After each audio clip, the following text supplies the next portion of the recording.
اعوذ باللہ من الشیطان الرجیم بسم اللہ الرحمن الرحیم۔ برادران عزیز و معزز خواتین،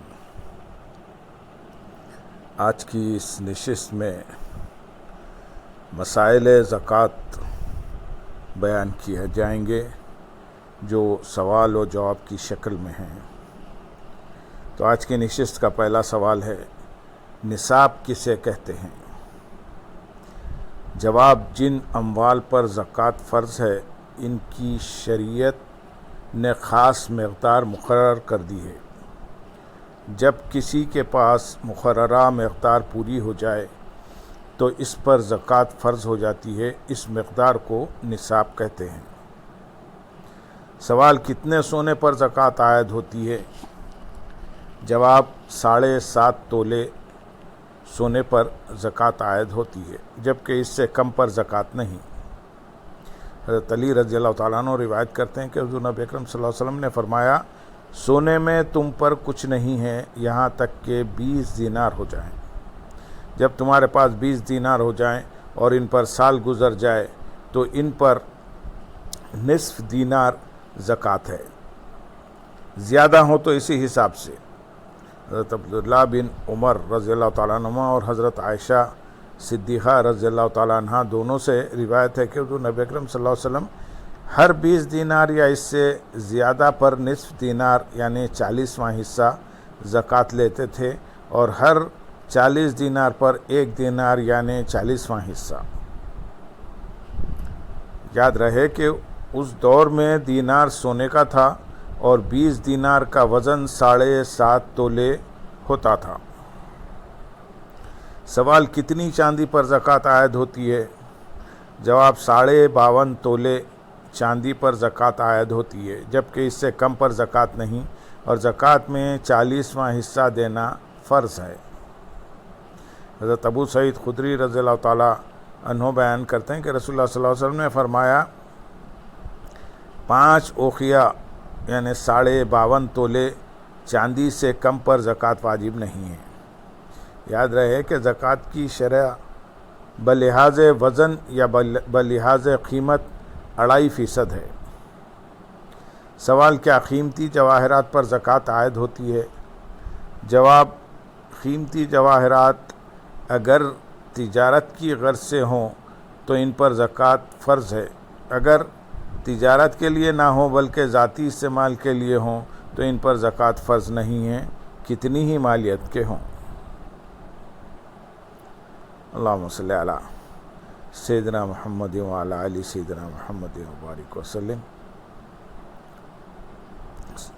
سوال، کیا کافر پر زکوٰۃ فرض ہے؟ جواب، زکوٰۃ کے وجوب کے لیے مسلمان ہونا شرط ہے، کافر پر زکوٰۃ واجب نہیں۔ اگر مرتد مسلمان ہو جائے تو اس پر بھی زمانہ ارتداد کی زکوٰۃ ادا کرنا واجب نہیں ہے۔ سوال، حصص یعنی شیئرز پر زکوٰۃ کا کیا حکم ہے؟ جواب، شیئرز کو بھی دوسرے مال و دولت اور سونا چاندی کے ساتھ ملا کر نصاب بنایا جائے گا۔ اگر کل مالیت نصاب کو پہنچے تو زکوٰۃ ادا کی جائے گی، یعنی شیئرز پر زکوٰۃ واجب ہو جائے گی۔ اس بات میں کوئی شک نہیں کہ جو کمپنیاں حلال کاروبار کرتی ہیں ان کے شیئرز کی خرید و فروخت جائز ہے، اور ان کے شیئرز خرید کر متوقع نفع نقصان کی بنیاد پر ان کے ساتھ مضاربت یعنی کاروبار کی ایک جائز شکل کرنا بھی جائز ہے۔ شیئرز چونکہ 2 بنیادوں پر خریدے جاتے ہیں، اس لیے دونوں صورتوں میں زکوٰۃ کے احکام میں بھی فرق ہوگا۔ جن 2 بنیادوں پر شیئر خریدے جاتے ہیں وہ یہ ہیں: نفع نقصان کی بنیاد پر کمپنی کے ساتھ حصہ داری، اگر کمپنی کے شیئر اس نیت سے خریدے ہوں کہ ان کے ذریعے کمپنی کا منافع حاصل کیا جائے تو ایسے شیئر کی زکوٰۃ کی صورت یہ ہوگی کہ سال گزرنے کے بعد اپنے شیئر کا جائزہ لیا جائے، اور جتنا حصہ مشنری اور عمارت کی نمائندگی کرتا ہو اسے کل شیئر سے منہا کٹوتی کر کے باقی شیئر جو مال تجارت اور نقدی وغیرہ کی شکل میں ہوں کی زکوٰۃ ادا کی جائے گی۔ شیئرز کو مال تجارت بنا کر ان کی خرید و فروخت۔ شیئر شروع ہی سے اس نیت کے ساتھ خریدے گئے ہوں گے کہ جب ان کی قیمت بڑھ جائے گی تو انہیں بیچ کر نفع حاصل کیا جائے گا، تو ایسی صورت میں شیئر چونکہ مال تجارت کی حیثیت سے خریدے گئے ہیں، لہذا شیئر کی کل مالیت پر زکوٰۃ ادا کی جائے گی۔ مشنری و عمارت وغیرہ کی رقم کو اس سے منہا نہیں کیا جائے گا، کیونکہ اس صورت میں مشنری و عمارت آلات تجارت و ذرائع پیداوار کی حیثیت کے بجائے مال تجارت کی حیثیت اختیار کر جاتی ہے، لہذا اب انہیں مستثنیٰ نہیں کیا جائے گا۔ مسلمان تاجر کی ملکیت میں جو بھی مال ہے، یعنی نقد رقم، بینک اکاؤنٹ، بانڈز، ڈپازٹس، سونا چاندی اور مال تجارت وغیرہ سب کی مالیت پر زکوٰۃ ادا کرنا ضروری ہے۔ زکوٰۃ ادا کرنے کی غرض سے سونا چاندی اور مال تجارت کی وہ قیمت معتبر ہے جو وجوب زکوٰۃ کے وقت ہوگی، یعنی قیمت خرید کا اعتبار نہیں ہے، لہذا احتیاط کا تقاضا یہ ہے کہ مسلمان تاجر کو وجوب زکوٰۃ کی مقررہ تاریخ پر اپنے مال تجارت کی محتاط اسٹاک چیکنگ اور قدر یعنی صحیح قیمت کا تعین کرنا چاہیے۔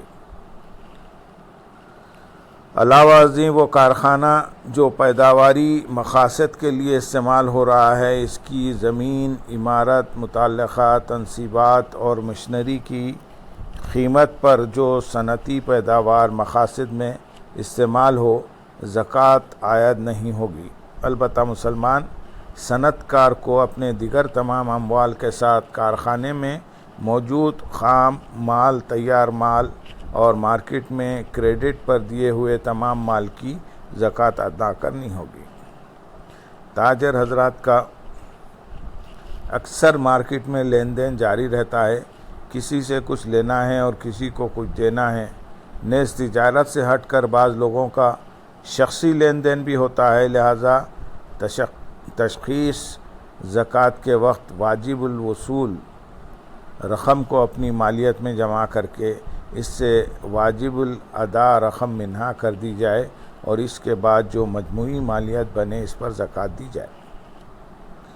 سوال: شیئرز کی کون سی قیمت شمار کی جائے گی؟ جواب: شیئر خواہ کمپنی کے نفع و نقصان میں شرکت کے لیے خریدے جائیں یا نفع کیپٹل گین حاصل کرنے کے لیے سامان تجارت کے طور پر انہیں خریدا جائے، ان دونوں صورتوں میں ان کی زکوٰۃ قیمت یعنی مارکیٹ ویلیو کے حساب سے نکالی جائے گی۔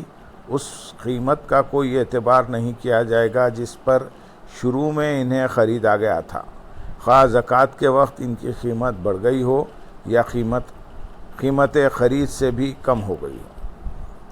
سوال: اگر کسی کے پاس بقدر نصاب کرنسی ہو تو کیا حکم ہے؟ جواب: اگر کسی کے پاس بقدر نصاب کرنسی ہے تو اس پر زکوٰۃ فرض ہے۔ اہل علم نے کرنسی میں وجوب زکوٰۃ کے لیے کچھ شرائط بھی بیان کی ہیں، جو کہ یہ ہیں: نمبر 1، کرنسی شرعی نصاب کو پہنچ چکی ہو۔ نمبر 2، اس پر 1 سال گزر چکا ہو۔ نمبر 3، وہ قرض سے فارغ ہو۔ نمبر 4، حاجات اصلیہ مثلا خرچ، لباس، رہائش گھر اور آلات حرب وغیرہ سے زائد ہو۔ سوال: کیا رہائشی مکان، فلیٹ اور پلاٹ پر زکوٰۃ عائد ہوتی ہے؟ جواب: رہائشی مکان، فلیٹ یا پلاٹ زکوٰۃ سے مستثنیٰ ہیں، البتہ وہ مکان، پلاٹ، دکانیں یا فلیٹ جو کرائے پر دیے ہوئے ہیں، ان کی سالانہ آمدنی وضع مصارف کے بعد مالک کی مجموعی سالانہ آمدنی میں جمع ہوگی اور تمام ذرائع آمدن سے جمع شدہ رقم نصاب کو پہنچے تو اس پر زکوٰۃ واجب ہوگی۔ ایسے مکانات، پلاٹ اور فلیٹ جو کاروباری اور تجارتی مقاصد کے لیے ہیں، ان سب کی مالیت پر زکوٰۃ ہے۔ اس میں قیمت خرید کا اعتبار نہیں ہے بلکہ موجودہ قیمت کا اعتبار ہوگا۔ بطور سرمایہ کاری یعنی انویسٹمنٹ پلاٹ اور جائیداد خرید و فروخت کرنے والوں کے لیے یہ امر قابل توجہ ہے۔ مکان، فلیٹ، پلاٹ، دکانیں وغیرہ ڈپازٹ کی جو رقم جائیداد کے مالک کے پاس بطور زر ضمانہ جمع ہے، اس کی زکوٰۃ رقم کا اصل مالک یعنی کرایہ دار ادا کرے گا۔ اسی طرح تاجر حضرات اور ایجنسی ہولڈرز کی جو رقم بطور زر ضمانت یعنی سیکیورٹی ڈپازٹس کسی ادارے یا فرم کے پاس جمع ہیں اور قابل واپسی ہے، اس رقم کی زکوٰۃ بھی اصل مالک یعنی ڈپازیٹر کو ادا کرنی ہوگی۔ سوال: مال تجارت سے کیا مراد ہے؟ جواب: اشیاء نفع حاصل کرنے کی غرض سے خرید و فروخت کے لیے مہیا کی گئی ہوں، وہ سامان تجارت کہلاتی ہے، مثلا غلہ، کپڑا، گھریلو ساز و سامان اور مختلف انواع کے حیوانات وغیرہ۔ سوال: کیا سامان تجارت یا آلات تجارت پر زکوٰۃ فرض ہے؟ جواب: سامان تجارت پر زکوٰۃ فرض ہے، جبکہ آلات تجارت پر زکوٰۃ فرض نہیں، کیونکہ یہ آمدنی کا ذریعہ ہیں اور ذرائع آمدنی کو شریعت نے زکوٰۃ سے مستثنیٰ قرار دیا ہے۔ البتہ ان سے حاصل ہونے والے منافع پر زکوٰۃ ہوگی، بشرطے کہ وہ نصاب کو پہنچتا ہو اور اس پر سال کا عرصہ گزر چکا ہو۔ سوال: مال تجارت کی زکوٰۃ نکالنے کا طریقہ کیا ہے؟ جواب: کل مال تجارت کی سال بسال قیمت کا اندازہ لگا کر زکوٰۃ ادا کی جائے گی۔ اس مال کی جو بھی لاگت بنے، اسے اپنے پاس موجود نقدی و زیورات وغیرہ کے ساتھ ملا کر اکٹھی زکوٰۃ نکالی جائے گی۔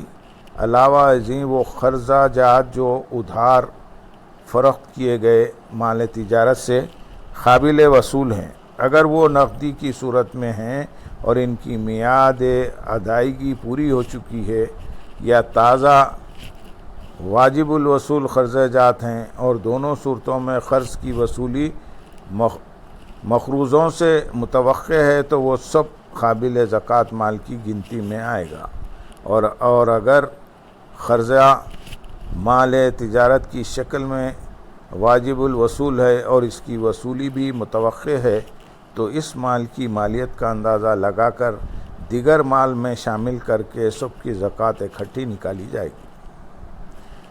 سوال: گاڑیوں کی خرید و فروخت کے کاروبار پر زکوٰۃ کی ادائیگی کا کیا طریقہ ہوگا؟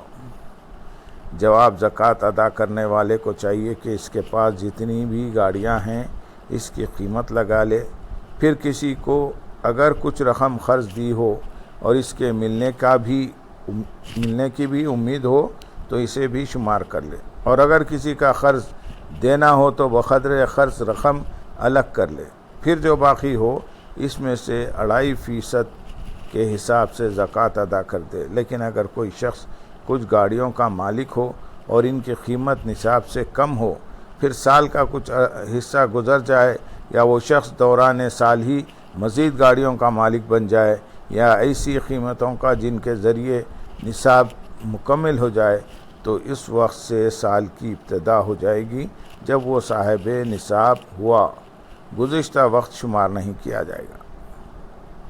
سوال: مشترکہ کاروبار میں زکوٰۃ کیسے ادا کی جائے گی؟ جواب: مشترکہ کاروبار میں حصہ دار اپنے اپنے حصے کی نسبت سے زکوٰۃ ادا کرے گا۔ مثلا ایک کاروبار میں 2 آدمی برابر کے سرمایہ میں شریک ہیں، تو سال کے آخر میں اس رقم کی زکوٰۃ ادا کرنے کے لیے دونوں زکوٰۃ کی نصف رقم ادا کریں گے، جیسا کہ حضرت انس رضی اللہ تعالیٰ عنہ سے روایت ہے۔ حضرت ابوبکر صدیق رضی اللہ تعالیٰ عنہ نے ادائیگی زکوٰۃ کے حکم میں لکھا، جو مال 2 شریکوں کا ہو وہ ایک دوسرے سے برابر حساب کر لیں۔ سوال: کیا ٹیکس دینے سے زکوٰۃ ادا ہو جاتی ہے؟ جواب: ٹیکس دینے سے زکوٰۃ ادا نہیں ہوتی، چونکہ زکوٰۃ مسلمان پر فرض عبادت ہے جو مال کو پاک کرنے اور اللہ تعالیٰ کا قرب حاصل کرنے کے لیے لازم ہے، جبکہ ٹیکس ان شرعی تصورات سے خالی ہے۔ مثلا زکوٰۃ میں نیت شرط ہے، جبکہ ٹیکس میں شرط نہیں۔ دوسری وجہ یہ بھی ہے کہ زکوٰۃ کی مقدار شرعاً مقرر ہے، جبکہ ٹیکس کی کوئی مقدار مقرر نہیں، حاکم وقت جتنا چاہے مقرر کر لے۔ تیسرا یہ کہ زکوٰۃ دائمی ثابت شدہ حق ہے، جبکہ ٹیکس بحسب حاجت وقتی طور پر دیا جاتا ہے۔ زکوٰۃ کے 8 مصارف ہیں، جبکہ ٹیکس سرکاری امور میں صرف کیا جاتا ہے۔ زکوٰۃ کے روحانی، اخلاقی، اجتماعی اور انسانی اہداف ہیں، جبکہ ٹیکس میں یہ اہداف مقصود نظر نہیں آتے۔ سوال، مال زمار کسے کہتے ہیں؟ جواب، مال زمار سے مراد ایسا مال ہے جو کسی کے قبضے سے ایسے نکل جائے کہ پھر اس کے واپس ملنے کی امید نہ ہو۔ مثلاً گم ہو جائے، سمندر میں ڈوب جائے، چوری ہو جائے، چھین لیا جائے، مخروض واپس کرنے سے مکر جائے، کہیں چھپا کر بھول جائے یا ظالم حکمران زبردستی اپنے قبضے میں لے لے۔ سوال، کیا مال زمار پر زکوٰۃ کی ادائیگی واجب ہے؟ جواب، مال زمار کی زکوٰۃ ادا کرنا واجب نہیں، کیونکہ اسے اس مال پر کامل تصرف حاصل نہیں۔ البتہ اگر کبھی اسے وہ مال مل جائے، خواہ کئی سالوں کے بعد ہی ملے، تو اسے اس سال سے 1 سال کی زکوٰۃ ادا کرنی ہوگی۔ سوال، کیا سونے چاندی کے علاوہ دیگر دھاتوں کے بنے ہوئے ذاتی استعمال کے زیورات پر بھی زکوٰۃ عائد ہوتی ہے؟ جواب، جی نہیں، سونے چاندی کے علاوہ دیگر دھاتوں کے بنے ہوئے ذاتی استعمال کے زیورات پر زکوٰۃ عائد نہیں ہوتی۔ سوال، اگر کسی کے پاس کچھ سونا اور کچھ چاندی ہے تو ملا کر زکوٰۃ فرض ہوگی یا نہیں؟ جواب، اس صورت میں سونے کی قیمت چاندی سے یا چاندی کی قیمت سونے سے لگا کر دیکھیں گے کہ دونوں میں اس سے کسی ایک کا نصاب پورا ہے یا نہیں۔ اگر کسی ایک کا نصاب پورا ہو جائے تو اس کے حساب سے زکوٰۃ دینا ہوگی، لیکن اگر دونوں میں سے کسی ایک کا بھی نصاب پورا نہیں ہو رہا تو زکوٰۃ فرض نہیں ہوگی۔ کتب فقہ میں اس مسئلے کو ضم کے عنوان سے بیان کیا جاتا ہے کہ کون سے اموال کو ایک دوسرے سے ملا کر نصاب کی تکمیل کی جائے گی اور کون سے اموال میں ایسا نہیں ہوگا۔ مثلاً 5 اونٹ، 30 گائے اور 40 بکریاں سے کم پر زکوٰۃ نہیں۔ کسی کے پاس اگر یہ تینوں جانور نصاب سے کم ہوں اور ان کے علاوہ سونا چاندی یا رقم نہ ہو تو یہ مسئلہ متفقہ ہے کہ ان میں ضم مرج نہیں ہوگا، یعنی تینوں موجود جانوروں کی قیمت اگر کسی ایک نصاب کے برابر پہنچ جائے تو اس پر زکوٰۃ واجب نہیں ہوگی۔ البتہ بیل، گائے اور بھینس کے بارے میں ایک ہی حکم میں ہے کہ انہیں ملا کر نصاب پورا کر لیا جائے گا۔ علامہ ابن حمام حنفی رحمۃ اللہ علیہ لکھتے ہیں، بالاتفاق مختلف جنس کے جانور جیسے اونٹ اور بکریاں وغیرہ کو جمع نہیں کیا جائے گا، البتہ سونے اور چاندی کو ایک دوسرے کے ساتھ ملا کر نصاب پورا کیا جائے گا۔ جمہور کا متفقہ قول ہے کہ نصاب کی تکمیل کے لیے سونے کو چاندی سے اور چاندی کو سونے سے ملا کر نصاب کی مقدار پوری کی جائے گی اور اس کے لیے سامان تجارت وغیرہ بھی شامل کیا جائے گا۔ جمہور کا یہ قول نص سے زیادہ مطابقت رکھتا ہے۔ بکیر بن عبداللہ اشجع رحمۃ اللہ علیہ کا قول ہے کہ رسول اللہ صلی اللہ علیہ وسلم کے صحابہ اکرام رضی اللہ تعالیٰ عنہ کی سنت رہی ہے کہ زکوٰۃ نکالنے کے لیے سونے کو چاندی میں اور چاندی کو سونے میں ضم کر کے تکمیل نصاب کرتے تھے۔